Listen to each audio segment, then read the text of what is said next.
കേന്ദ്ര സർക്കാരിനെതിരെ വിമർശനം ഏതുമില്ലാതെയാണ് മുഖ്യമന്ത്രി വി.ഡി. സതീശന്റെ ആദ്യ ബജറ്റ്. സംസ്ഥാനത്തിന്റെ സാമ്പത്തിക പരാധീനത വിശദമാക്കുന്നുണ്ടെങ്കിലും കേന്ദ്ര സർക്കാരിന് സംസ്ഥാനത്തോടുള്ള സമീപനം ബജറ്റിൽ പരാമർശിക്കുന്നേയില്ല. സർക്കാർ ജീവനക്കാർ പ്രതീക്ഷിച്ച വിസ്മയവും ബജറ്റിൽ ഇടം പിടിച്ചില്ല. ക്ഷേമ പെൻഷൻ ഉയർത്തുമെന്ന് പ്രതീക്ഷിച്ചിരുന്നവർക്കും നിരാശയാണ്. അപ്പം ഈ റിപ്പോർട്ട് കാണാം. റിപ്പോർട്ടോടുകൂടി ഈവനിംഗ് മലയാളവും പൂർണ്ണമാവുകയാണ്. ശേഷം ചെറിയൊരു ഇടവേള വരും. അതിന് പിന്നാലെ സോക്കർ ഗാലയിൽ ലോകകപ്പ് വിശേഷങ്ങളുമായി രജീഷ് രവീന്ദ്രൻ. നമസ്കാരം.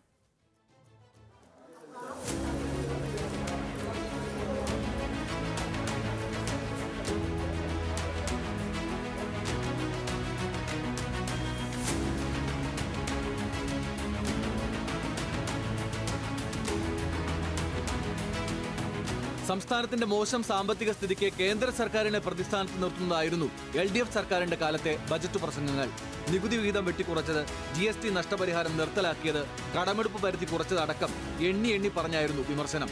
കേരളത്തോടുള്ള സമീപനത്തിൽ മാറ്റം വന്നിട്ടില്ല എങ്കിലും കേന്ദ്ര സർക്കാരിനെ പേരെടുത്ത് വിമർശിക്കാൻ ബജറ്റിൽ മുഖ്യമന്ത്രി തയ്യാറായില്ല.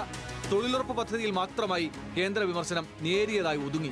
എന്നാൽ LDF സർക്കാരിന്റെ ധനമാനേജ്മെന്റിനെ വി.ഡി. സതീശൻ ബജറ്റ് പ്രസംഗത്തിൽ കടന്നാക്രമിക്കുകയും ചെയ്തു. പദ്ധതി അടങ്കൽ വർദ്ധിപ്പിക്കാതെ പദ്ധതി ചെലവ് പെരുപ്പിച്ചു കാണിക്കാൻ കഴിഞ്ഞ സർക്കാർ യഥാർത്ഥ പദ്ധതി കണക്കുകളിൽ കിഫ്ബിയുടെയും ചില പൊതുമേഖലാ സ്ഥാപനങ്ങളുടെയും കണക്കുകൾ ബജറ്റ് എസ്റ്റിമേറ്റിൽ ചേർക്കാതെ പദ്ധതി ചെലവിൽ ഉൾപ്പെടുത്തുകയുണ്ടായി. ഈ തെറ്റായ പ്രവണത പദ്ധതി ചെലവിന്റെ യഥാർത്ഥ വസ്തുത പ്രതിഫലിപ്പിക്കാത്ത സാഹചര്യം സൃഷ്ടിക്കുകയും സ്വതവേ ദുർബലമായ സാമ്പത്തിക സ്ഥിതിയെ കൂടുതൽ പ്രതിസന്ധിയിലാക്കുകയും ചെയ്തു. ക്ഷേമ പെൻഷൻ ഉയർത്തുമെന്ന് പലരും പ്രതീക്ഷിച്ചിരുന്നുവെങ്കിലും അതുണ്ടായില്ല. ക്ഷേമ പെൻഷൻ 3000 ആക്കുമെന്നാണ് UDFന്റെ പ്രഖ്യാപനം. എന്നാൽ അതിൽ തൊട്ടിട്ടില്ല. ഏറ്റവും പ്രതീക്ഷയോടെ ബജറ്റ് കാത്തിരുന്ന സർക്കാർ ജീവനക്കാർക്കും നിരാശപ്പെടേണ്ടി വന്നു. വിസ്മയം ഉണ്ടാകുമെന്ന് സർക്കാർ ജീവനക്കാരുടെ സമ്മേളനത്തിൽ പ്രഖ്യാപിച്ച മുഖ്യമന്ത്രി വാഗ്ദാനം പേരിൽ ഒതുക്കി. DA മുടക്കം കൂടാതെ നൽകുമെന്നും പെൻഷൻ സംവിധാനം പരിഷ്കരിക്കുമെന്നും മാത്രം പ്രഖ്യാപനം. പങ്കാളിത്ത പെൻഷൻ പദ്ധതിയിലടക്കം സർക്കാർ ജീവനക്കാർക്ക് അനുകൂല പ്രഖ്യാപനമില്ല. 10 കൊല്ലം അധികാരത്തിൽ ഇരുന്നിട്ട് ഈ കുടിശ്ശിക മുഴുവൻ വരുത്തി വെച്ചിട്ട് അധികാരത്തിൽ നിന്ന് ഒഴിഞ്ഞിട്ട് പുതിയൊരു ഗവൺമെന്റിനോട് ചോദിക്കുക, അത് കൊടുക്കുന്നില്ലെന്ന്. ആര് വരുത്തിയ കുടിശ്ശികയാണ്? ഞങ്ങൾ വരുത്തിയ കുടിശ്ശികയാണ്. ഞങ്ങൾ പറഞ്ഞിട്ടുണ്ട് ഒരു ഗഡു പോലെ ഞങ്ങൾ കുടിശ്ശിക വരുത്തൂല, ഞങ്ങൾ കൊടുക്കുമെന്നാണ് പറഞ്ഞിരിക്കുന്നത്. ഇന്ദിരാ ഗ്യാരണ്ടിയിലെ ഉമ്മൻചാണ്ടി ആരോഗ്യ ഇൻഷുറൻസ് പദ്ധതി പ്രഖ്യാപിച്ചുവെങ്കിലും ബാക്കി 2 വാഗ്ദാനങ്ങളും പരാമർശിച്ചില്ല.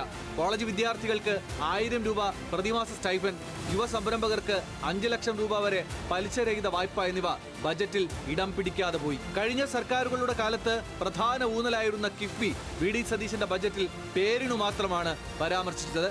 കിഫ്ബിയുടെ തുടർച്ചയെ സംബന്ധിച്ച് ബജറ്റിൽ കാഴ്ചപ്പാടില്ല. പരിഷ്കരണത്തിന് പ്രത്യേക സമിതിയെ വയ്ക്കുമെന്ന് മാത്രം പ്രഖ്യാപനം. ഭാവി കേരളത്തെ കെട്ടിപ്പടുക്കാനുള്ള ഒരു ബ്ലൂ പ്രിന്റും ബജറ്റിലില്ലെന്ന് പ്രതിപക്ഷ നേതാവ് വിമർശിച്ചു.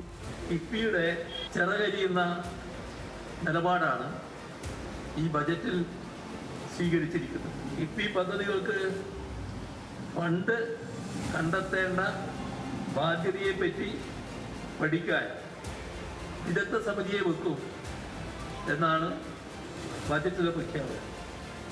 അതിൻ്റെ പിന്നിലെ രാഷ്ട്രീയം എല്ലാവർക്കും മനസ്സിലാക്കാൻ കഴിയുന്നതാണ്.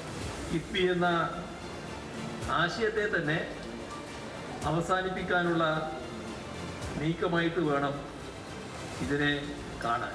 പ്രിയദർശിനി പദ്ധതി മൂലം പ്രതിസന്ധി നേരിടുന്ന സ്വകാര്യ ബസ് മേഖലയിലും ആശ്വാസ നടപടികളില്ല. നികുതിയിലെ കുറവ് ബസ് വ്യവസായത്തിന് ഗുണമാകില്ല എന്നാണ് വിമർശനം. ഈ സംസ്ഥാന സർക്കാർ പ്രഖ്യാപിച്ച 50% നികുതി ഇളവ് ഈ വ്യവസായത്തെ നിലനിർത്താൻ ഉതകുന്ന ഒന്നല്ല. സർക്കാരിനെ സംബന്ധിച്ചിടത്തോളം വലിയ കാര്യമാണ്. ഞങ്ങൾക്ക് വലിയ ഗുണം കിട്ടുമായിരുന്നു.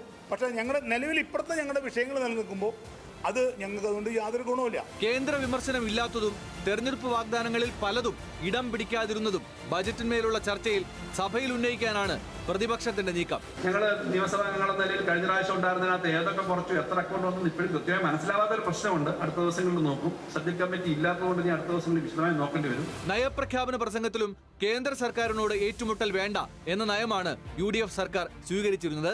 ന്യൂസ് മലയാളം, തിരുവനന്തപുരം.